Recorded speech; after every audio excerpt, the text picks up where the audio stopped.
If you ever plan to disappear without leaving a trace, there's one place on Earth perfectly designed to swallow you whole: the Colombian jungle. Dense enough to block the sun, wet enough to rot metal, and silent enough to drown even a scream, this jungle has erased entire villages, rebel bases, drug labs, and, in 2001, something far more terrifying: 4 U.S.-trained Colombian soldiers who simply never returned. Only 2 men walked out alive, and even today, no one agrees on what they saw. Not the military, not the investigators, not even the survivors themselves. But here is the part that still disturbs historians and intelligence officers. The men who returned sounded like they had seen something that wasn't human. The mission that wasn't supposed to go wrong. In early 2001, the Colombian Military Intelligence Unit, supported unofficially by American advisors, was tracking a strange pattern in the Caqueta region. Satellite images picked up something unusual: large heat signatures moving in groups, canopy disturbances that were too big for humans, and reports from remote villages whispering about giant shadows that walked without sound. At first, analysts believed it was some new FARC tactic or a hidden drug convoy. But one unnamed U.S. intelligence officer wrote in a classified memo, "Whatever is moving out there does not match known human activity or size patterns." That line was later redacted. The team of 6. The unit chosen for the recon operation was among the best. Lieutenant Javier Torres, team leader, 8 years experience. Sergeant Miguel Reyes, tracker, could read jungle footprints like a book. Corporal Santiago Velázquez, sniper, calm, precise. Corporal Raúl Mendoza, communication specialist. Private Ernesto Castillo, youngest but strong and fearless. Private Luis Herrera, medic, intelligent, resourceful. All 6 had trained with American forces in Panama. All 6 had survived firefights, ambushes, and brutal weather. But none of them had ever dealt with something like this. The first warning. Before they entered the jungle, an old indigenous man from a nearby village grabbed Lieutenant Torres by the arm. His eyes were wide, terrified, like he was remembering something he wished he could forget. He whispered only one sentence: "The forest is awake again." When Torres asked what that meant, the man simply backed away, shaking his head. Reyes, the tracker, tried to laugh it off. Old jungle superstition, nothing more. But Herrera, the medic, felt uneasy. Then why did he look at us like we're already dead? No one answered. Deep into the green abyss. By day 2, the jungle began to behave strangely. Animals stopped making noise. The canopy above darkened unnaturally early, and every night they heard the same sound: a deep, resonant thud, followed by another and another, like heavy footsteps. Reyes insisted it was just distant trees collapsing, but Herrera said something that chilled them: "Trees don't fall in a rhythm." The mission log notes that all 6 soldiers reported hearing it, yet each man described the sound differently, like their minds couldn't fully process it. One said it felt like a heartbeat. Another said it sounded like drums. Torres wrote it felt like the ground itself was breathing. This was the first sign something was deeply wrong. The giant footprint. On day 3, they found evidence they could not explain. Reyes froze, kneeling beside a muddy bank. Everyone gathered around him. There, pressed deep into the soil, was a footprint nearly twice the size of a man's boot, and the impression was so deep that whatever made it had to be incredibly heavy. Velázquez whispered, This can't be real." Mendoza photographed it, but the camera malfunctioned moments later. It wouldn't be the last time equipment failed. The scream none of them could explain. That night, as humidity turned the air into liquid, something screamed in the forest. Not human, not animal, something caught between the two, a horrifying, stretched-out cry that echoed so loudly the leaves vibrated. Castillo vomited from fear. Reyes clutched his rifle so tightly his knuckles whitened. Torres radioed command, but the jungle swallowed the signal. Herrera whispered, "We need to leave. Whatever that is, it's hunting." Torres refused. Their mission was to investigate. But by morning, Reyes, normally fearless, refused to move. His boots were shaking. He kept whispering, "It walked past us last night. I heard it. It stopped behind my tent and breathed." The first disappearance. On the morning of day 4, Velázquez, the sniper, was gone. No struggle, no blood, no tracks, just his rifle lying on the ground. And the strangest part? The soil around his tent was perfectly smooth, as if something heavy had pressed down on all sides, erasing everything. Mendoza broke down crying. Torres, normally unshakable, stared into the trees for a long time before saying, "Whatever took him, did it without making a sound." Reyes spoke the thought all of them were too afraid to say. It wasn't human.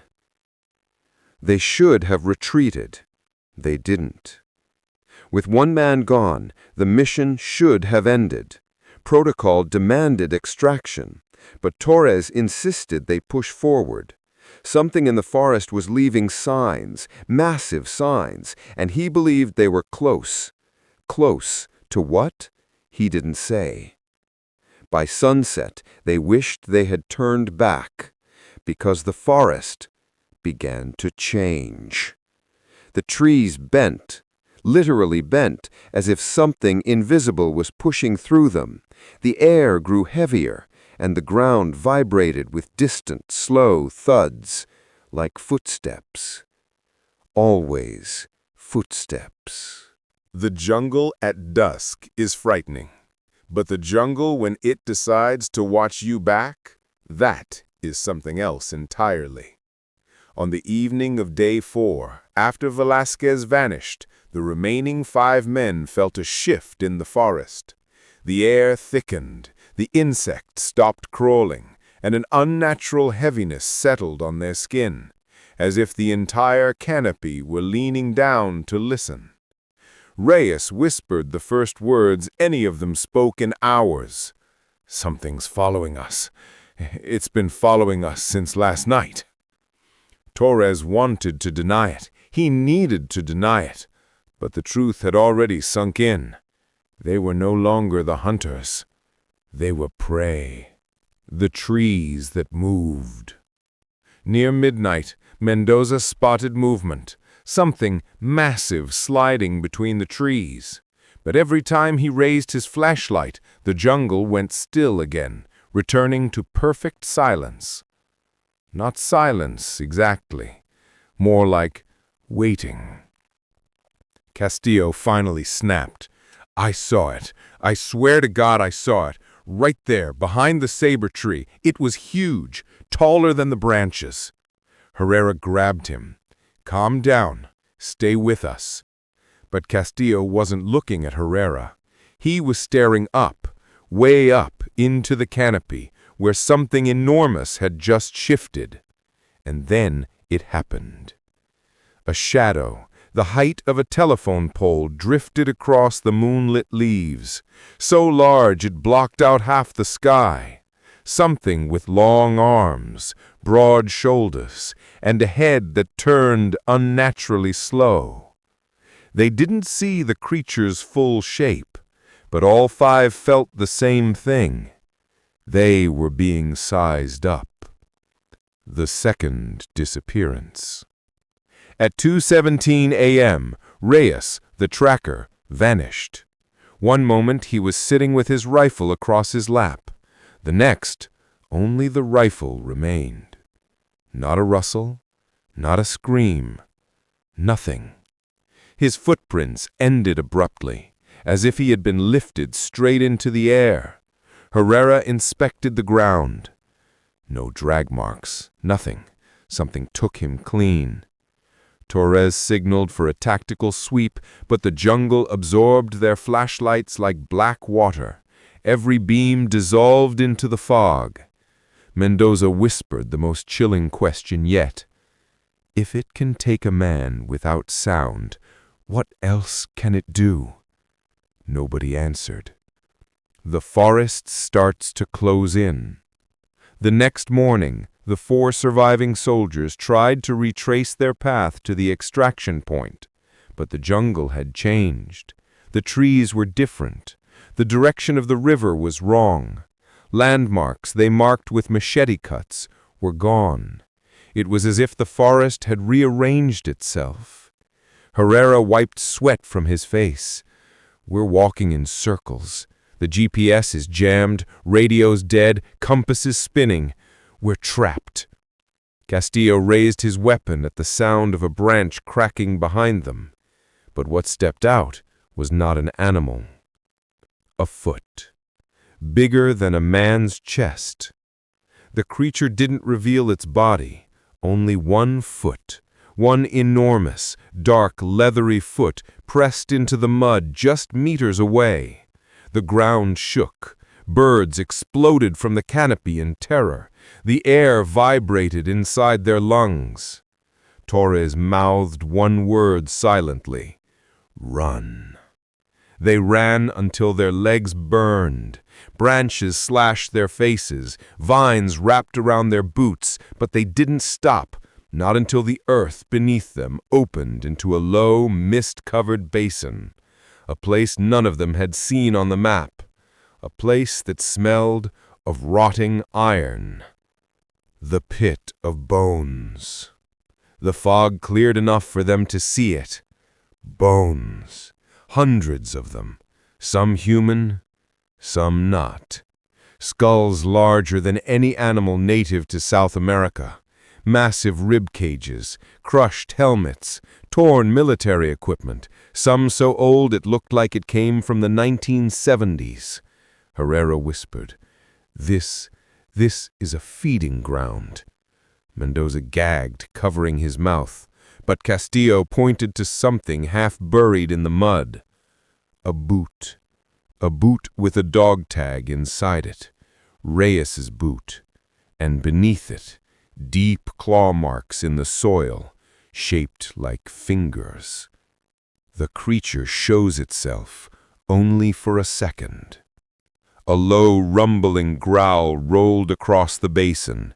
It wasn't an animal sound. It wasn't human. It felt ancient.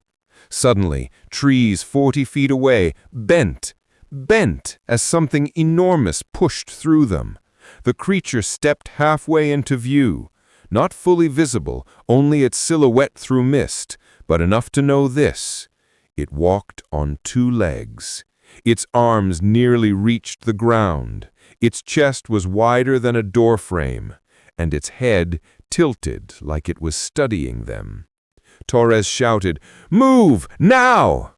But before they could flee, before they even took a step, something roared so loudly that all 3 men dropped to their knees, hands over ears, eardrums screaming. The creature lunged, but not at them, at Mendoza. It moved with terrifying speed, far too fast for its size. A blur of black and gray slammed into him, and Mendoza vanished into the trees, his scream cut off in a wet snap. 3 soldiers left. Torres, Herrera, and Castillo. And now they knew it wasn't hunting them for territory. It was hunting them for food. The tunnels beneath the jungle. While escaping, Herrera's foot crashed through a patch of soft earth. The ground collapsed, and all three tumbled into a dark cavern beneath the forest floor. When they stood up and looked around, they froze. It wasn't a cave. It was a tunnel system.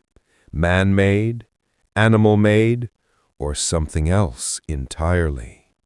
The walls were scarred with deep claw marks, parallel, evenly spaced, impossibly long. Herrera touched one.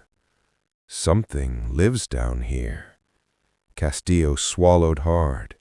No, something burrows down here. They pressed deeper, because staying meant death above.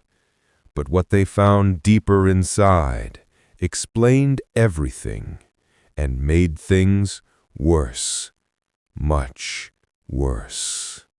The tunnels beneath the Colombian jungle were not mapped. No satellite, no intelligence report, no guidebook mentioned them. Yet here they were, an underground labyrinth carved into the earth with precision beyond human capability. Torres, Herrera, and Castillo moved cautiously, their flashlights cutting through the dense darkness. Every step echoed unnaturally. The air was thick with the stench of decay and iron. Then they saw it. The eyes in the dark. Two glowing eyes, amber, vertical slit pupils appeared ahead, reflecting the flashlight beams. Torres froze. Castillo swallowed hard. Herrera felt bile rise in his throat. The eyes blinked once, then vanished. But the footprints remained. Massive impressions in the soft earth, stretching deeper into the labyrinth. Torres whispered, "This is no animal. This is no human. It's something else." Herrera's hands shook as he examined the walls. Scratches ran vertically, some over 2 meters long, and they weren't old. Fresh soil clung to them. The hunt continues below. The soldiers pressed on. Every corner they turned, shadows seemed to move. Vines hung like curtains, yet the shadows slipped through without disturbing a leaf. Suddenly, a deep growl reverberated through the tunnels. It was closer this time, surrounding them on all sides. Castillo whispered, "It knows we're here, and it's toying with us." Torres realized something terrifying. The tunnels themselves were alive, not literally, but the creature had mapped them, controlled them, used them as a hunting ground. Every tunnel branch seemed to bend the path, forcing them deeper into its lair. The first attack. A massive shadow lunged from the side tunnel. Its clawed hand slammed into the wall, sending concrete-like dust into their eyes. The men scrambled, Torres firing his rifle blindly, Castillo swinging a machete at the darkness. Then they heard it, a sickening snap. Herrera looked down. Castillo was gone. Only his blood-streaked jacket remained. Torres and Herrera didn't stop to mourn. They ran deeper, hearts hammering, lungs burning. The growls followed, echoing around every corner, bouncing off the walls, always one step ahead. The Chamber of Bones. Finally, they stumbled into a large cavern. What they saw made them both freeze in terror. The floor was covered with bones, hundreds of skeletons, some human, some unidentifiable. And in the center, a massive pile of skulls, each one larger than a watermelon, arranged deliberately. On the walls they noticed something horrifying. Ancient symbols carved deep into the stone, glowing faintly with phosphorescent moss. Herrera recognized some symbols from old indigenous texts, warnings etched centuries ago. The survivors realized the truth. This creature had been here for centuries. It had hunted humans for generations, and the jungle had always protected it. The escape plan. Torres and Herrera knew they had one chance: flee before the creature could corner them. They retraced their steps through the tunnels, memorizing turns, covering tracks with debris. But something had changed. The tunnels seemed to close behind them. Branches and vines fell, as if the forest itself were sealing the exits. And then, from above, a thunderous crash echoed. The creature had entered the tunnels. Its footsteps shook the ground. The smell of wet earth and decay filled their nostrils. They could hear its breathing, slow, deliberate, inhuman. The final encounter. Near the exit, Torres stopped. Herrera gasped. The creature was there. It wasn't fully visible, but the sheer size made everything around it bend and shiver. Height, easily over 12 feet tall. Arms long enough to brush the ceiling. Chest barrel-like, muscular beyond human limits. Head slightly elongated. Eyes glowing amber. Torres remembered the Indian warning. The forest is awake again. Herrera realized it wasn't just alive. It was the forest. It moved with it, hunted with it, and used it as camouflage. Torres yelled, "Now!" They sprinted toward a faint beam of sunlight filtering through the tunnels. The creature roared, a sound that split the air, reverberated through bone and stone. They didn't look back. The aftermath. Torres and Herrera emerged into the jungle. Sunlight, fresh air, birds, everything seemed normal. But the forest behind them was different. It had swallowed the tunnels. No signs of blood, no tracks, only silence. Mendoza, Velázquez, and Castillo never returned. The Colombian military officially reported the missing soldiers were presumed dead due to natural causes, but the survivors refused to speak except under strict confidentiality agreements. The government cover-up. Classified documents later revealed satellite images captured gigantic moving shadows in Caqueta from 1998 to 2002. Indigenous testimonies were collected and dismissed. The two survivors underwent debriefings, but their stories never entered public records. Torres reportedly retired quietly. Herrera left Colombia, moving to the U.S., afraid the forest had marked him. Even today, locals in Caqueta whisper about the giants beneath the jungle, the hunters that never sleep, and the forest that remembers. Torres and Herrera didn't stop running until their lungs felt like they were ripping apart. Branches tore their arms, vines slashed their legs, and thorns dug into their skin, but they kept going, because behind them they still heard it. Step, step, step. Slow, heavy, deliberate, like the jungle itself was walking. And then the sound stopped. Not faded, not distant. Stopped, as if the creature had simply melted back into the forest. The silence that followed was unbearable, a silence that said, "You are allowed to leave, this time."